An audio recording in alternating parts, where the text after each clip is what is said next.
Well, hello, hello, hello. It is Tina with Enriched by Tina. We're here. It's 7:59. I'm almost like 1 minute ahead of time. Y'all know I like 8 o'clock on the dot. So I am super, super, super excited. I have a special guest. I'm just so elated with this woman of God, because that's who she is. She is none other than Tschannen Taylor. She is the author of what you see up here of Redefine, a 21-day reset your mind, your heart, and your soul.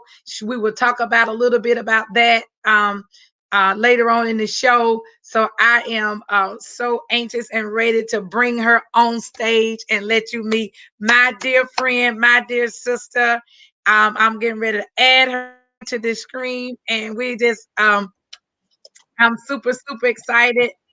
If you can slide over a little bit, just a little bit. Yes, yes. This is none other than my friend, my co-laborer. My confidant. I feel like we've been knowing each other for years. We just met in January at a conference at No More Hidden Figures. But let me tell you, this woman of God has really changed my life. And look, it's been 5 months since this. We're in the 5th month, which is the month of grace. So we just thank God for you, Tschannen Taylor. Welcome, welcome to Enriched by Tina. How are you? I am doing good. Thank you so much, Tina, for this amazing opportunity to hang out with you and talk about being enriched and talking about how do we redefine. Oh my. When I say how do we do redefine? So I'm just gonna get jump straight to we met, I guess it was January at the No More Hidden Figures. And at that time, then we went on to it was a all access pass that we had, and she's been kicked off. So she'll come back in just a second. Let me see if she can hop back on. We've had all kinds of technical difficulties, but I should be able to get her back on and see if she can go back with the link. But I'm super, super excited to have her here. And see, I told her things been cutting up all day. So see, YouTube wasn't working. I couldn't print off my notes. Then you get kicked off. So we know that the power of God is in this thing, because when you get this kind of power together, this dynamic duo, the atmosphere can't handle it. So back to how I met you, and we were at that conference, in No More Hidden Figures, and then we went to the VIP thing. And at that point, I think you'll talk about it. How we met, you had shared some things, and we'll get into it. And I began to pray for you. I didn't know you. That was my first time, and I said, "No, we're not gonna get off this meeting. We getting ready to touch and agree for this healing that Yes. God is getting ready to manifest." And from that point on, we just kind of connected. Then we went on with Grace Reloaded. So, um, Tashina, I want to ask you some questions um, as it relates to we'll get into it, because I'm just getting so super excited. So, what does redefine your health mean to you? And tell me a little bit about your journey. Okay. So redefine health to me means to have a very precise or a specific way of doing a particular thing, right? So when you think of redefining in your health, this means that this is how you can change, how you view, how you think, and how you act towards your health for your betterment. Okay. And if I had to share my health journey, I have had diabetes for over 20 plus years. The diabetes turned into gastroparesis, and gastroparesis is where you've had it for so long and you manage it poorly. Okay, if I had to be totally honest. And so I've had many different surgeries, had lots of medicine, and all in all, I was super frustrated. I had anxiety, I was stressed out, and I was tired of being sick and tired And this affected me mentally, physically, sexually, because we don't like to talk about that because we church Oh, girls, right? come on But, now, church but people I'm don't not like that. afraid. I'm Come never on here. afraid. I'm very bold. And so, that affected me sexually, emotionally, and financially. And so, with having diabetes for as long as I've had it, yes, it was on both sides of the family. We ate, what most Black families would eat. Of course, we had the fried foods, and Come on. we Talk had about it. the cakes and we had the pies. And so, I grew up in that era. Especially when Sundays we get out of church and Grandma had all of this food, and we had the cookouts on the weekends. So, like, yeah, we didn't have these conversations about how to redefine in our health. Mm-hmm. And I grew up seeing a lot of people in my family and church members losing body parts, or they would go blind. And, who would have thought that I would go through a lot of these things? So I was diagnosed in my early 20s. And it took me a good 5 to 10 years just to even accept the diagnosis, because Wow. I didn't act like a diabetic, right? Come on. I was still doing what I wanted to do when I wanted to do. And I would have people in a loving way would check me and say, you ain't got no business eating, them Krispy Kreme donuts. And I looked at them, and sometimes I would get in my feelings and tell them to mind their business. Come And on. Because that's what we do. because if I was going to eat it, my mind was made up that I was going to eat that donut that day. And because you made me mad, the donut is going down. So didn't even realize that I was really doing damage to myself. I was hurting me. We talk about, the word, and we talk about, our bodies as our temples, but we sure don't treat it like it's no temple. I know I did. My God. I definitely didn't treat it like no temple.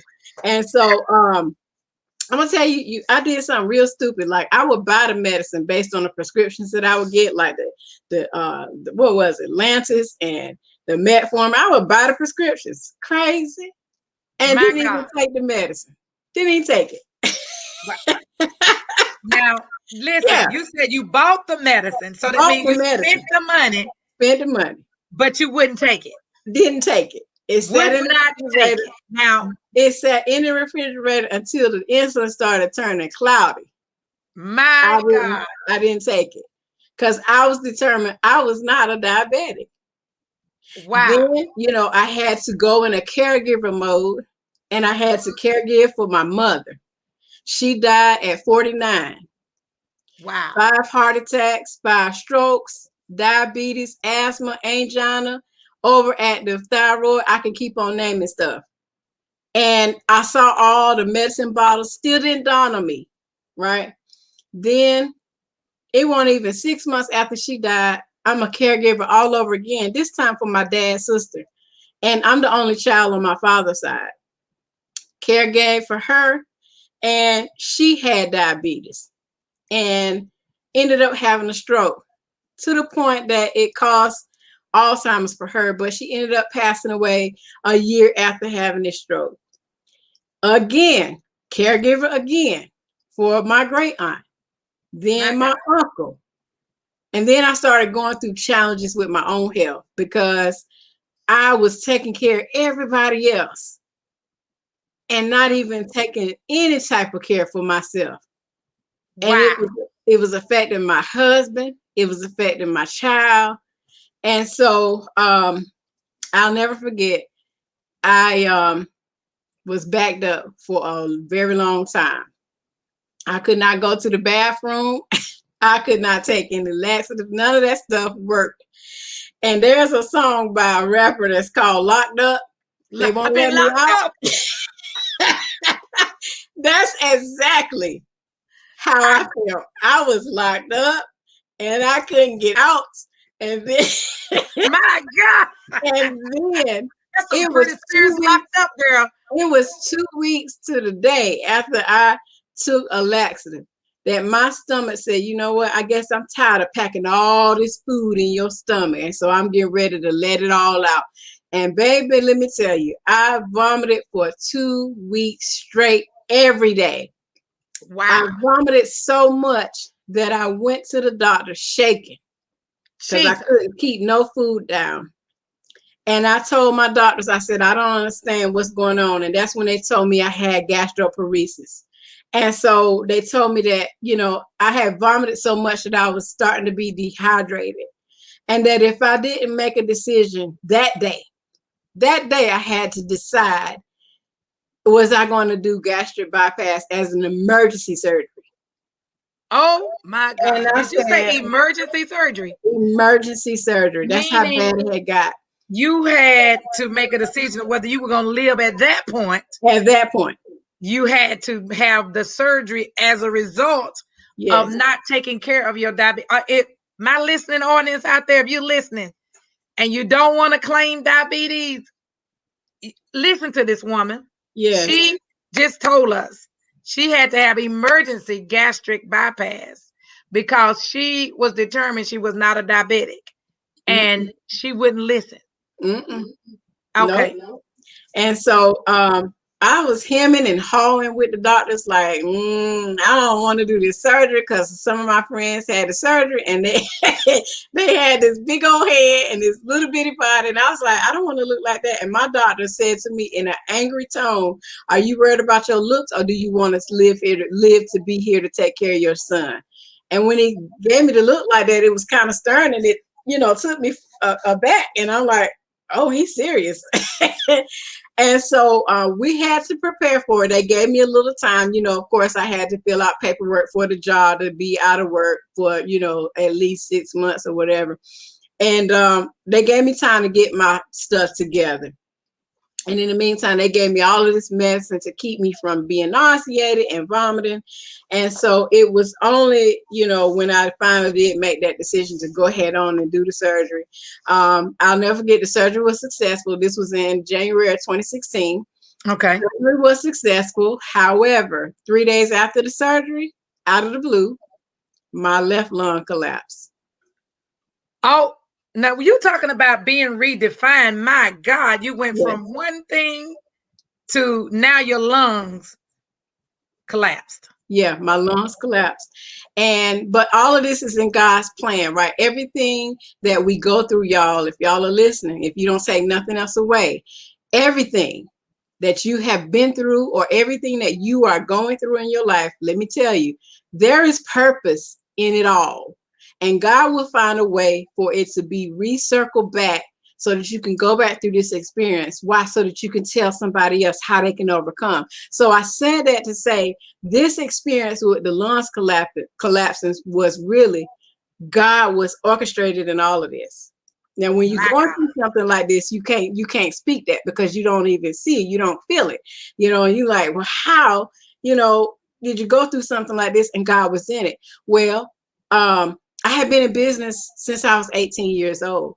But I kept letting, life happen. I kept letting people in my family stop, what it was that I was called to do. Because why?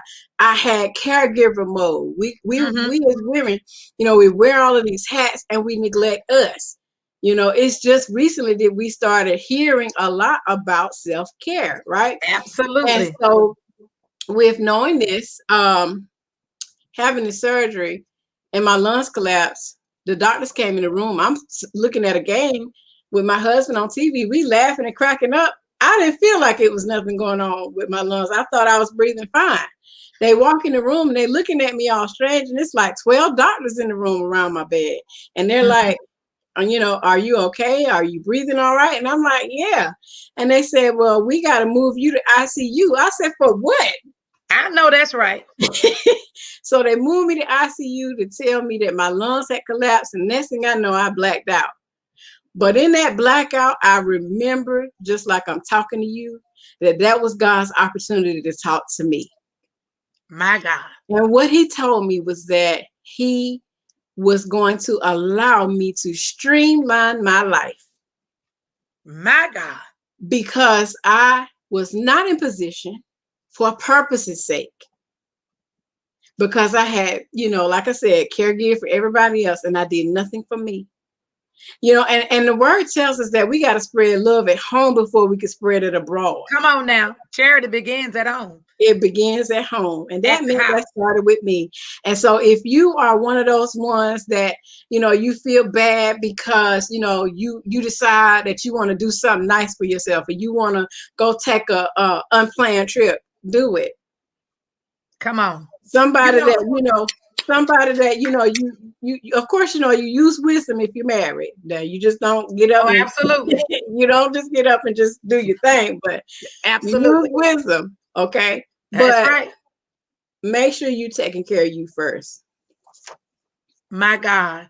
You said that, I mean, when you said that, it just took a flashback Mm-hmm. of of how when you said that as a caregiver, and a lot of times when we are caring for someone else, we do forget about ourselves, and we forget that we got to put out we got to take care of ourselves first. And I said this weekend was one of those weekends I did get a getaway, and I was talking about self-care, and I was like, on the airplane they say put your own oxygen mask That's on what they tell you. first before you go and trying to help somebody else. So Yeah. I like the fact that you said that he was giving you a chance to restructure some things, and you Redefine. redefining, Yes. as we get back to redefining. I Yes. mean, I'm telling you, he took you all the way around and brought you back, and you lived to tell the story. And Yeah. not many people are able to tell the story. So were there any signs that you had to know that you was your health was that you just kind of ignored? Were there any signs? Oh my God. Absolutely. Yes. There were a lot of signs. But again, we walk around like, people ask you, are you okay? And you really want to say, no, I ain't okay, but I want to put on this front like I'm all right. But yeah, actually I went through tingling in my hands and in my feet. There were times where even in my eye would jump. I didn't think, that was normal. I thought it was, I didn't think that it was abnormal. It was, definitely not normal for the way that my eye was jumping. And it would jump for like a long period of time. And then sometimes there were the headaches or the migraines. And if we talked about the sex part, there were vaginal dryness. Oh my God. Yeah, Wow. we don't want to talk about We that, don't but talk it's about that true. kind of stuff, but like you said, if you're It's not true. feeling well, and you don't your sex drive go down, Yep. and you dry, you ain't want Yeah. nobody going down No, there doing don't that. touch Of me. course, so they do have Don't. lubrication. Right. You know what? You might hear anything on Enriched by Tina, so just incline your ear because we got more adults here. But like we said, your sexual health is not in tune. You Yeah. don't want to perform. You don't want to do those things, and that's a part of the area that even whether it's your spouse where there's times where things may not be working properly and for them or for you, that Yeah. then when you and then you're not able to come together, that's when the enemy tries to come in, Yes, because it does. sex, y'all, is really for marriage. I know Yes. some of us dibbled and dabbled before we got married, but that's neither here nor there. But sex Yeah. is really designed for marriage, and when you have all these different physical ailments and things that blocks that, the enemy would try to come in and creep his way in because he Mm-hmm. see a doorway. So we have Mm-hmm. to deal with those things, even when it comes to our sexual health, even as we get older and things are not perky like they used to be. You know what I mean? Okay. Things, I mean, you have to start looking at yourself and say, I'm sexy at whatever size that you find yourself on. You got to find the sexy lingerie and do those things that you did when you was in your 20s. And Yeah. you have to begin to know how to even bring everything back around full circle. Mm-hmm. So I mean, you just have to.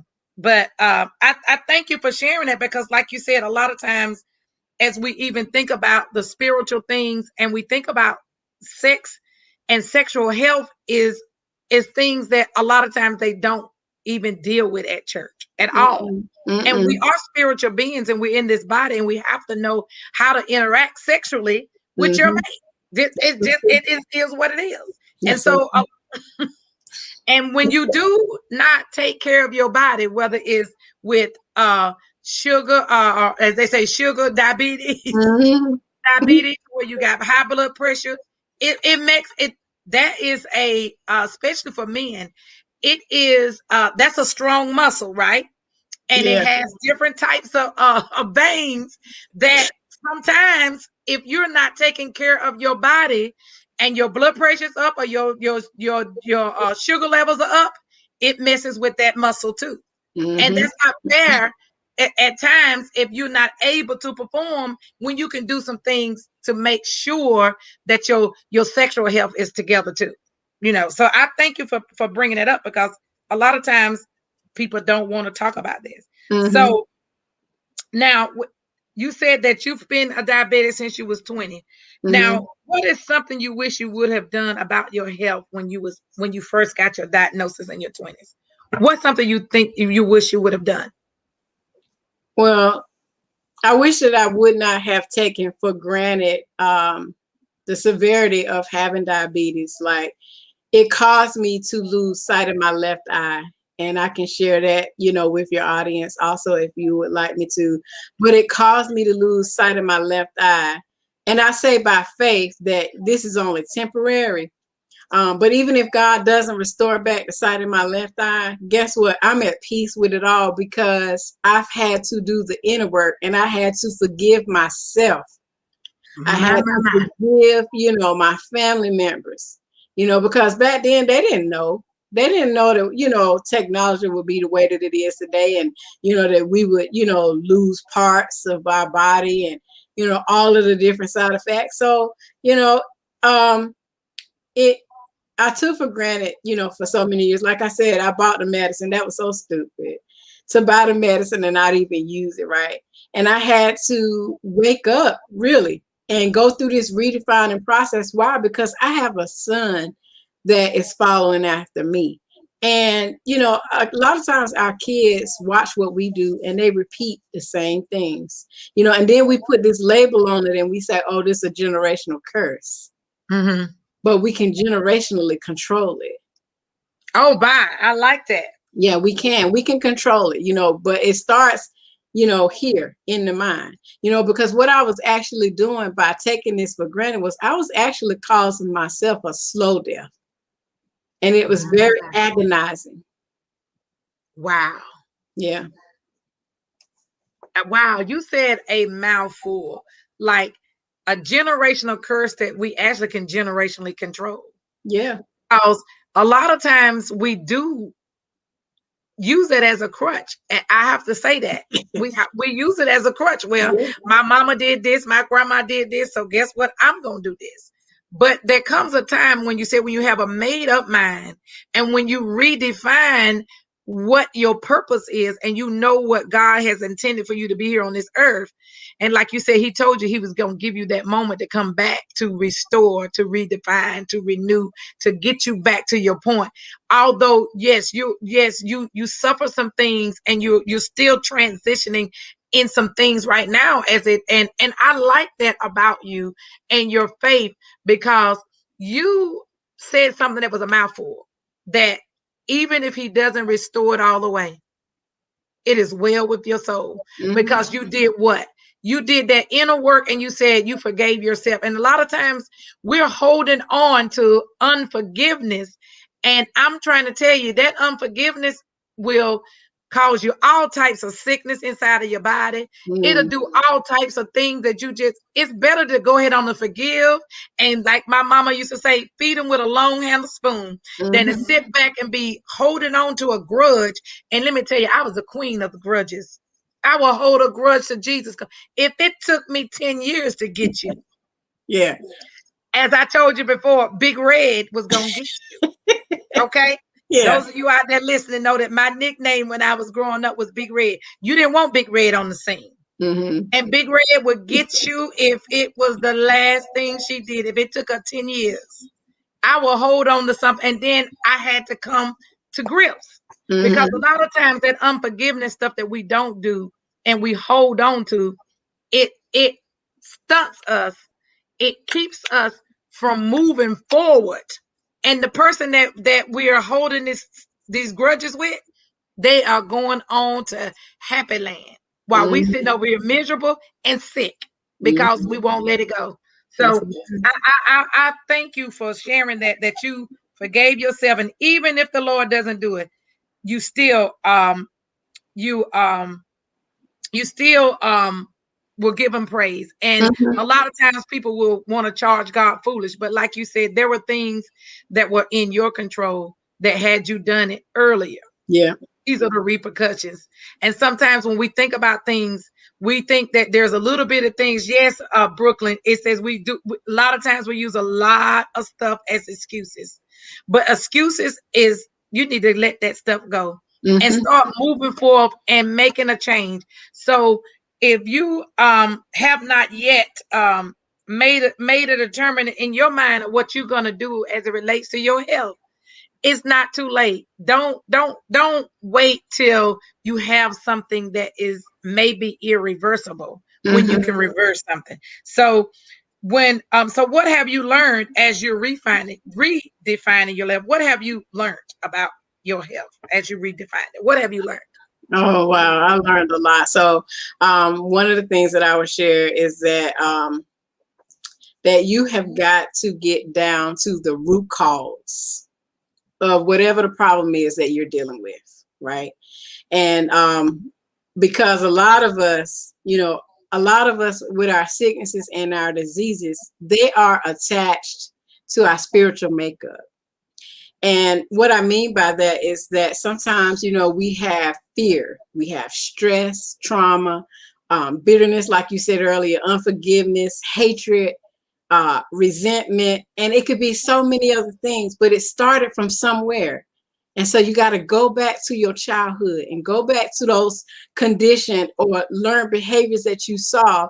And you got to reprogram or redefine and unlearn those things that you were taught because it doesn't serve us, when in some of these areas that we deal with in our life. And so, but I will say that what I did learn was that there is 80% of these incurable or chronic diseases that have spiritual roots attached to them. And so the other 20%, like your common colds, those don't have, the spiritual attachments to us because why? They're temporary. But when you think of chronic, this is something that's ongoing, like Mhm. diabetes that Mhm. lasts, for a while. And so also, like I mentioned earlier, you got to do the inner work, and that means that you're going to have to get straight up honest, with yourself and cry, go hire a coach or a mentor or go get a therapist. We as Black people, we like to shy away from the therapist, but guess what? That is so needed, in order to heal, because if you don't take care of those spiritual roots, it does affect you physically. I know this to be true because when I had the surgery in 2016, I kept praying and asking the Lord, show me, how did diabetes even start? And I'm not just talking about with the foods that we eat, but where did it come from? And he kept directing me to spiritual roots. And I'm going to tell you what I learned about myself about the spiritual roots. And this is how part of the reason that the Redefined devotional, this 21-day devotional, came about, because I had to be honest with me, right? And so with me just being a diabetic, what I learned was that I had a terrible fear of failing other people. Like I had a perfectionist spirit. Like I just had to please other people. Not that I really cared about what people thought and their opinions. It's just like I felt that I had to prove something to them, or I felt like I was dealing with a lot of fear of failure, or I was dealing with a lot of fear of rejection. And so as a diabetic, after doing that research and I started examining myself, that's when I discovered, you know what? Some of those are absolutely correct. My Because God. I got involved with people or relationships, or when I would go for jobs, knowing good and doggone well I had the qualifications, because Lord, I got so many degrees and certifications out the wazoo. Like I got the student loans to prove it, And you right? got the loans to prove it. Say, I got the Okay. money, I got the I got receipts. you got receipts. And so it would just burn me up, that I would go knowing that, because I would never apply for something that I didn't think that I was qualified for. Only to find out that somebody that had less education than me, again, because that's that conditioning that we were taught growing up. You had to go to school and get a good education and get the American job and, get the family with the white picket fence like that. None of that stuff exists today, because we live in a technological world today. So we know that now all you need is a high school diploma or some certifications, and you can make $100 grand plus. But all that is attached to the mind, right? The mind. All of it is attached to the mind. And so these are some of the things that I learned, with what I've been through and, had been a diabetic for so long. My. Boy, I'm telling you, I have thoroughly enjoyed this conversation with you. Now, before we leave, what would be your final thoughts to our listening audience as it relates to redefining their health? What would be some of your final things that you would like to leave with our audience? So I would share that my starting weight before the surgery used to be 250 pounds. Today, I'm at 187 pounds. And so with redefining, that meant that I had to give up carbs, right? I had to give up carbs. I eat a lot of vegetables. Like I eat 3 to 5 vegetables in the place of if I was going to put a carb there. Okay. And I will eat the palm size of my hand for protein. Oh, right? Wow. And then I drink a lot of water. I recently have been praying. About 3 months ago, I saw that, because I work from home, I picked up a habit of drinking a whole lot of coffee, like 4 times a day, drinking coffee. And I prayed and asked to be delivered. And so now I can truly say that I have switched from regular to decaf. And if I have coffee, it's only like once, maybe every 2 weeks, if then. And another reason why I changed the coffee was because I had some results come back on my mammogram, and I'm like, I done been through enough health challenges. Let me just go ahead on and cut this out, because I can control this. So you got to have a mindset to change what you eat. Try vegetables that you ain't never ate before, because I find myself now tearing up some bok choy. We didn't eat that growing up, but it's a green leafy vegetable. So eat lots of green vegetables, cut back on the fruit, drink lots of water, and get some exercise in, but also get some self-care in. Do something for yourself. Yeah, we can do the pedicure and the nails and massage. That's great, but are you truly being fulfilled? Wow. Y'all heard it from Tschannen, and this is how you can connect with her. This is her. She has a group on Facebook, and tell them about what all you offer in this group. And tell them some of the good things that's in the group, and this is how you can get in touch with her. And I will put the links in on my page, so you can just click on them and go straight there, because I realize you can't click on them from this screen. So I thought about all that, but at least if you check it, you can say, okay, this is what she was talking about. That's the Redefine. So tell them about what happens in this group. So I am the facilitator of the Redefined Woman Network, and my mission as a facilitator is I speak to the total woman. So I speak to your spiritual, your mental, your financial, your emotional, your entrepreneurial, and if you've been called to ministry, ministerial. And I don't stop until I know that somebody gets something that they need to help them in that total woman makeup. Because again, we as women, we wear so many hats, we neglect ourselves because we can't help it to a degree. Why? Because he created us to be nurturers, right?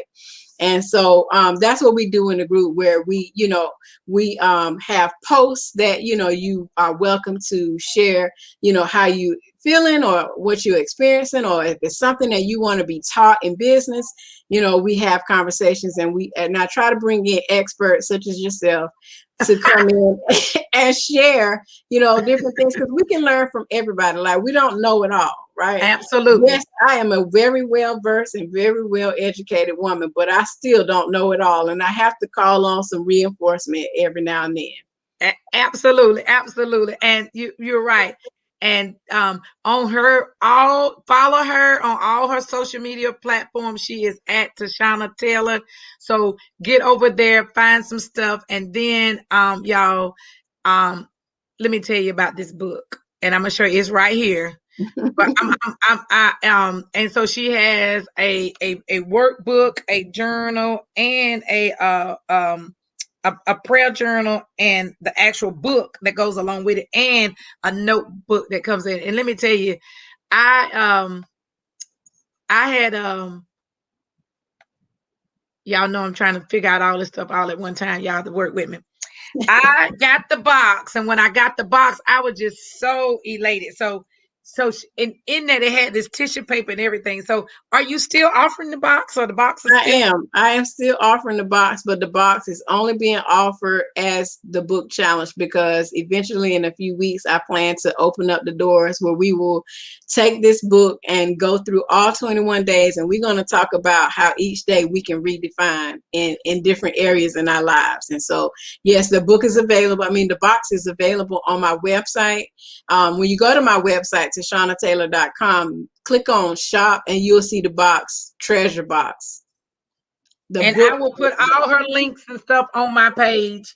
And if I don't get it on there tonight, I know my assistants is maybe watching, or you may watch a little bit later. I'm gonna need help getting these links up there if I can't figure it out.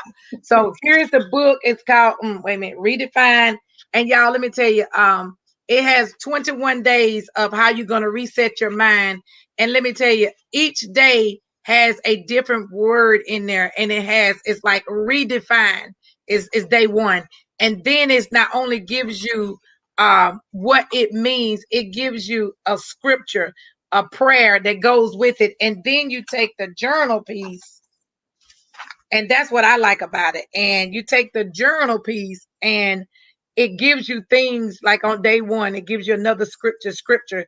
Then it gives you a personal reflection. Then it gives you a reaffirmation, reaffirm. Then it gives you write down your prayer request. So it's not just a little cutesy little book. This is a book where you can look and you can see what God is doing in your life. And I'm telling you, I'm not a reader. And those of you all know me, I can talk to Jesus come, but I don't really like to read. But this have really inspired me, and I have been going through that. So I'm looking forward to that challenge at 21. I got my stuff. So Yeah. I will definitely put it on my social media and put your links to your website and everything. So I certainly do thank you, Tschannen. Like I said, I feel like we've been knowing each other a lifetime. I thank you all that's been out there listening, hanging in here with Enriched by Tina. Just never know what you might learn. So remember to tell someone about it, like it, share it. And y'all know I got to get 100 subscribers on this YouTube. I got about 13 now. And so if you would, go on over to that YouTube channel. You got to watch 3 minutes or something. So I got a lot of interesting things out there. So just go watch one of them for 3 minutes, and then it'll keep you as a subscriber. And then I can do some new things that I'm trying to do. But they said I can't do it until I get 100 subscribers. So help a sister out, like it, share it, tell someone about it. And remember, Thursday I will be on here on a special night. I normally don't come, so come back at 6. I will have Elizabeth King. She is a relationship mindset coach, because we still, even when you redefine it, you still, it starts in the mind. So come on Thursday. And then, of course, we have Fitness Friday, where we'll get you up and moving and letting you know how to do it. And again, Tschannen, I thank you. I so much appreciate you for you taking time out of your busy schedule to come and hang out with little old me here with Enriched by Tina. We're going places. We're doing big things on here. So y'all stay tuned, because I'm going to start giving some giveaways and having some challenges and some things. So as you participate, and as you come on and as you tell people about it, there'll be some little perks. So Tell them you heard it here at Rich by Tina. All right. Until next time, Thank remember you. to make good choices. And thank you again so much, Tschannen. Thank Until you. Thursday, y'all make great choices.